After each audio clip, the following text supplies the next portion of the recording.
Baiklah, video kali ini saya akan ceritakan kisah seram saya semasa saya turun dari Gunung Kinabalu. Tunggu selepas ini. Assalamualaikum warahmatullahi wabarakatuh dan salam sejahtera. Selamat datang ke channel Ali Bosco.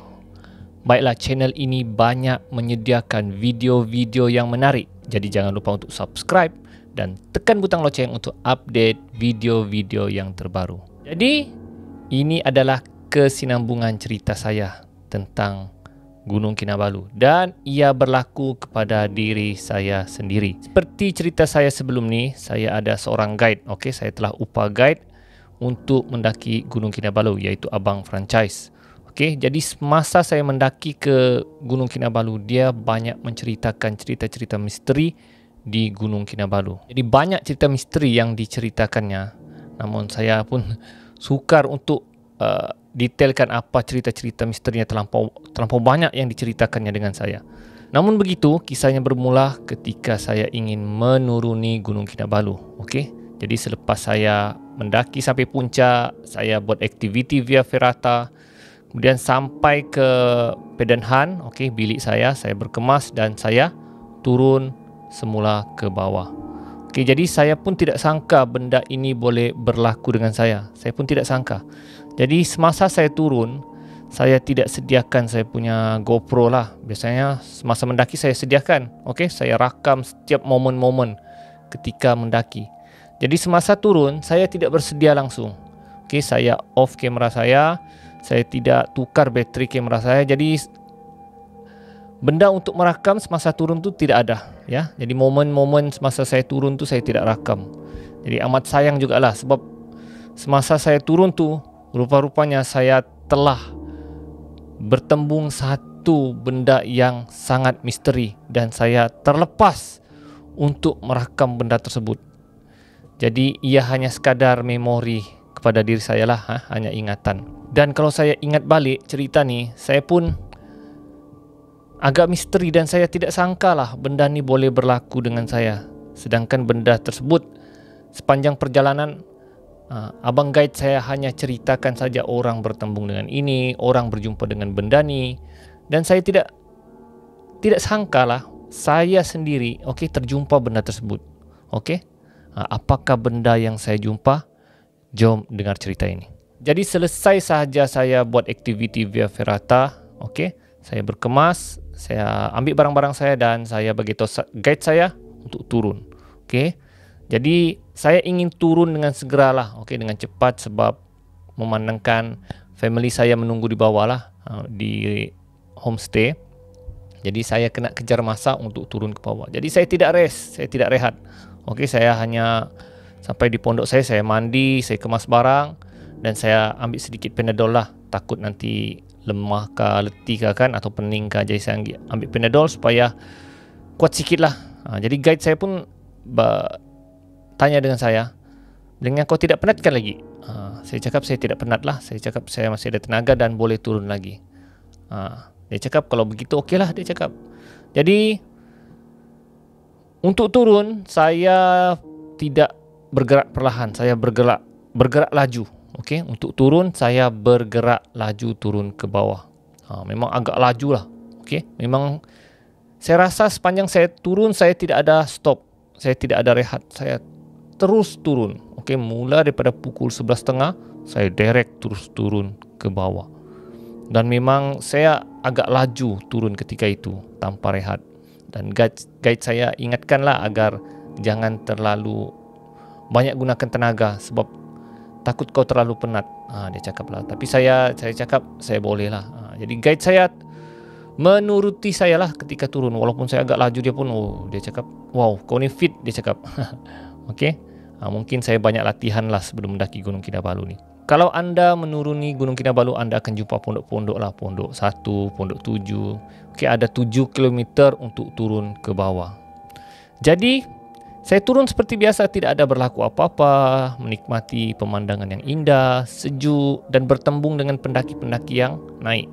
Dan saya juga memotong pendaki-pendaki yang sedang turun. Jadi guys, kejadian misteri ini berlaku ketika saya melalui 2 km terakhir sebelum sampai ke Timpohon Gate.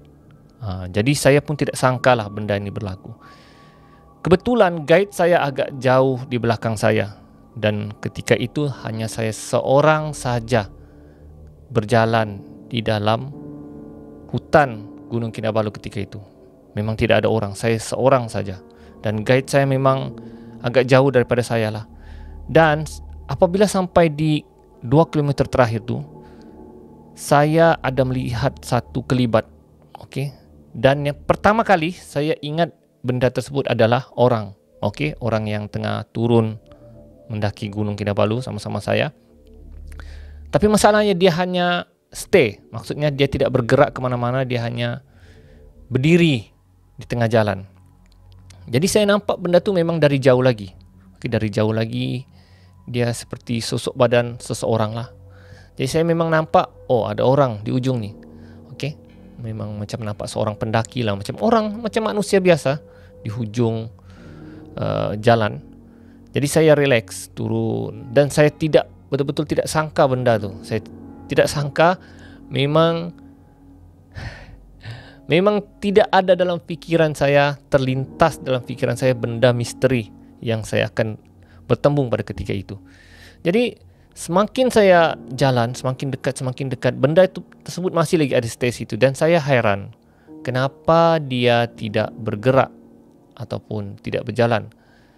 Kalau dia penat pun, mungkin biasanya orang penat ni dia hanya stay seminit 2 minit dia akan jalan, tapi dia tidak. Dia terus stay, berdiri dan tidak bergerak. Saya pelik juga lah. Saya tidak pelik lagi lah pertama. Saya fikir, ada kawan lah menunggu kan. Jadi saya relax, saya tunggu. Semakin dekat saya berjalan, saya nampak ia bukan manusia. Dan di situ mula terdetik di fikiran saya, apakah benda yang saya lihat ini. Sebelum ni, guide saya ada cerita yang di hutan Gunung Kinabalu ni, dia ada satu penunggu, dipanggil penunggu hutan. Dan penunggu hutan ini digelar sebagai Tombiruwo. Tombiruwo yang diceritakan ini bukanlah Tombiruwo seperti yang Zul Arifin tu. Zul Arifin tu hanya kisah daripada novel lah, adaptasi daripada Tombiruwo yang sebenar. Dan apa yang saya bertembung ini, saya pun tidak tahulah kalau benda itu Tombiruwo. Tapi berdasarkan cerita dan fizikal yang saya nampak adalah sama dengan cerita daripada abang franchise yang dia ceritakan. Di gunung tersebut ada satu penunggu dipanggil sebagai Tombiruwo, penunggu hutan. Badan dia seperti orang manusia, cuma dia berbulu. Berbulu seperti orang hutan. Dan bulu badan dia abang franchise cakap dia berwarna perang. Dan beberapa orang pendaki, beberapa orang guide pernah bertembung dengan benda tersebut. Dan saya tidak sangka 2 km terakhir saya bertembung benda tersebut. Dan apabila saya nampak betul-betul di depan mata saya, baru terlintas di fikiran saya, itulah Tombiruwo. Apabila saya nampak benda tu dan saya baru sedar benda tersebut ada Tombiruwo, saya terus alihkan pandangan saya fokus terus ke jalan saya untuk turun. Dan saya sudah tidak hiraukan benda tersebut, dan saya hanya biarkan dia berdiri di situ dan saya hanya lalu. Okey guys. Dan di situ baru bermain di fikiran saya, Allah, apakah benda tersebut? Adakah itu yang orang sebut sebagai Tombiruwo? Dan kebetulan benda tersebut pun tidak menghiraukan saya lah. Dia tidak hiraukan saya hanya fokus turun. Tapi pemikiran saya, fikiran saya sudah terkacau lah, terkacau dengan benda tersebut. Dan saya baru sedar benda tersebut itulah yang disebut orang sebagai Tombiruwo. Jadi saya hanya fokus lah dan saya tidak hiraukan. Dan saya betul-betul menyesal kerana tidak dapat merakam momen tersebut. Sedangkan GoPro saya sudah dalam beg. Biasanya saya letakkan di poket saya, tapi saya terlepas momen tersebut. Jadi saya anggap bukan rezeki lah. Jadi saya terus fokus untuk turun ke bawah. Namun guys, sesuatu yang berlaku ketika saya sudah bertembung dengan dia, ketika saya turun, selepas saya melalui dia benda tersebut, saya telah mengalami muntah yang agak teruk. Saya muntah sepanjang saya jalan 2 km terakhir tu, saya mengalami muntah yang amat teruk. Dan saya tahu itu adalah di antara kesan sebab saya bertembung dengan benda tersebut. Jadi ada beberapa kali saya terhenti dan muntah. Jadi saya muntah air, muntah angin. Kadang-kadang saya muntah tapi tidak ada. Jadi akibat saya muntah tersebut, dada saya sakit lah, macam yang aduh. Tapi saya tidak penat, tapi saya itulah loyal lah, ingin muntah. Jadi sampai guide saya nampak saya lah, dia nampak saya termuntah-muntah dan dia urut belakang saya. Dia cakap, kau kenapa? Guide saya cakap lah, macam saya tidak ceritakan dengan dia tentang saya bertembung dengan benda tu. Saya hanya mendiamkan diri lah. Saya cakap mungkin penat lah, saya cakap. Dia cakap, yalah, mungkin juga dia cakap kau ni mabuk gunung. Tapi belingnya pelik lah, belingnya orang mabuk gunung biasanya masa naik, kau ni masa turun pula. Mungkin dia cakap kau tidak sesuai dengan attitude gunung lah, dia cakap, sebab kau turun terlalu cepat. Mungkin jugalah. Tapi saya simpan kerahsia lah yang saya bertembung dengan benda tersebut. Jadi sepanjang perjalanan untuk sampai ke tim pohon gate, saya rasa saya seksa lah. Memang saya muntah. Teruk guys. Ya, kamu tahu lah kalau kau muntah kan, macam keracunan makanan kau muntah. Jadi lain lah rasanya. Memang kau rasa tidak selesa. Jadi saya memang mindset sampai di tim pohon gate saya ingin beri 100+ untuk kembalikan tenaga saya. Jadi sampai ke tim pohon gate, sebelum anda sampai ke tim pohon gate, dia ada satu tangga naik lah. Kata orang kalau yang mendaki gunung memang sakit lah naik tangga tu. Sampai gate dia cakap, okey kah kau naik tangga ni? Saya cakap okey. Jadi sampai di tim pohon gate, anda melaporkan diri yang anda sudah sampai. Saya ingat saya sampai pukul 1.45. Bayangkan saya jam 11.20 saya sampai 1.45. Itu masa yang kata orang paling cepat lah. Saya di antara pendaki yang pertama turun ke bawah. Walaupun saya lewat turun, tapi saya awal turun. Sebab memang laju lah masa saya turun. Jadi sampai saya di tim pohon gate, saya lapor diri dan saya beli 100+ dan sambil tunggu van untuk bawa ke office lah, ambil sijil. Jadi saya duduk di sebelah gate saya lah sambil tunggu bas. Jadi saya pun minumlah 100+. Okey, minum. Saya harap agar tenaga saya dapat dikembalikan lah. Selepas saya minum, minum 100+, saya muntah semula 100+ tersebut. Dan muntah kali ni masa di botol lagi teruk daripada semasa saya turun tu.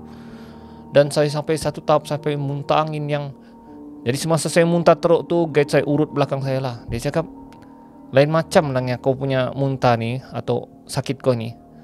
Guide saya sudah suspek sesuatu berlaku dengan saya.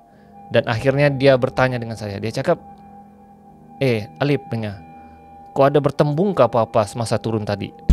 Guys, akhirnya guide saya dapat tangkap apa yang saya simpan sebenarnya. Saya hanya mendiamkan diri lagi. Kemudian guide saya sekali lagi tanya. Dia cakap, kau ada bertembung ke semasa turun tadi?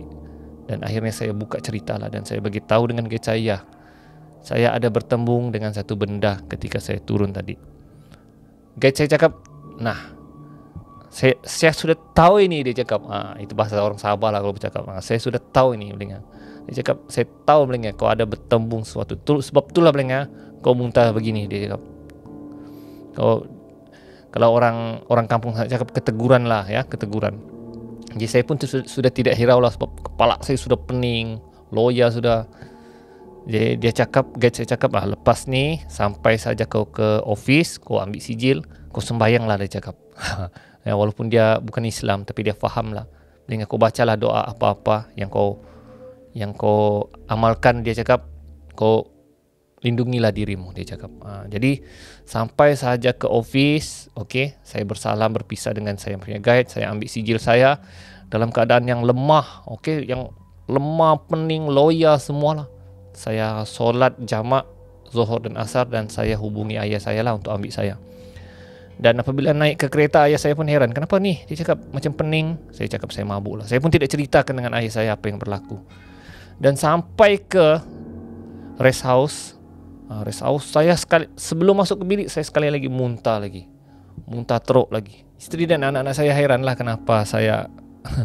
Saya muntah teruk lah. Saya cakap saya penat sajalah. Isteri saya pun tidak hirau lah. Dia cakap, abang rehat dululah. Okay. Guys, masa saya rehat ni, badan saya menjadi panas.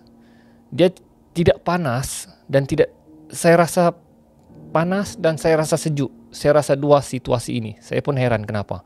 Dan disitulah, saya buka baju saya, saya buka baju saya rasa kesejukan dan saya juga rasa kepanasan. Jadi saya buka baju dan terus berselimut di katil, dan bergegar guys, bergegar kesejukan. Sampai isteri saya heran, abang kenapa nih?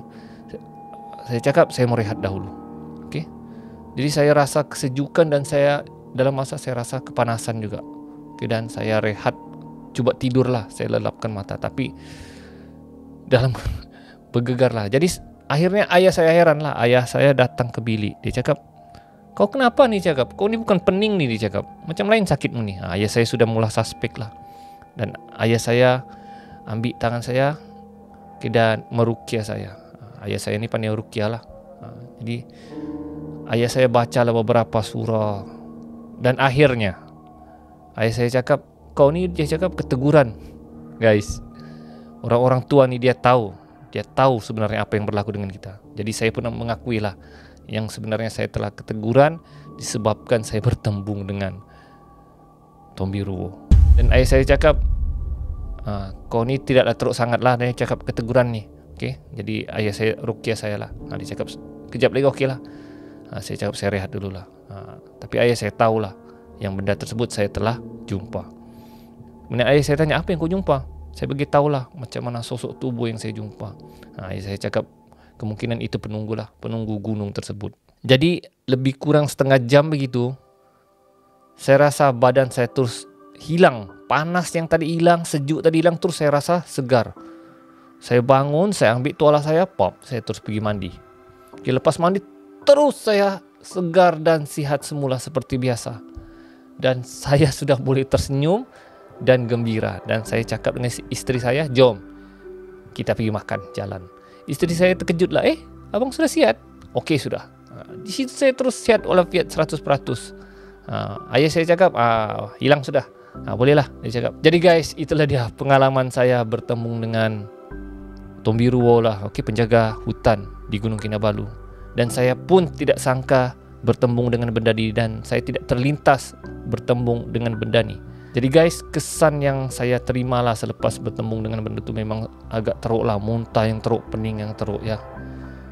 Itu satu pengalaman yang agak mengerikan lah bagi saya, agak berdebarkan.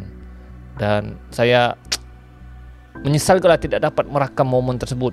Tapi ia satu kenangan lah yang saya ingati. Di setakat itu saja perkongsian saya tentang kisah seram ketika menuruni Gunung Kinabalu. Jadi kalau anda minat lagi kisah-kisah seram saya, anda boleh klik di sini. Kalau anda ingin update video-video saya yang terbaru, anda boleh subscribe channel saya. Jadi guys, kita akan berjumpa lagi di video akan datang. Alip Bosku, Assalamualaikum.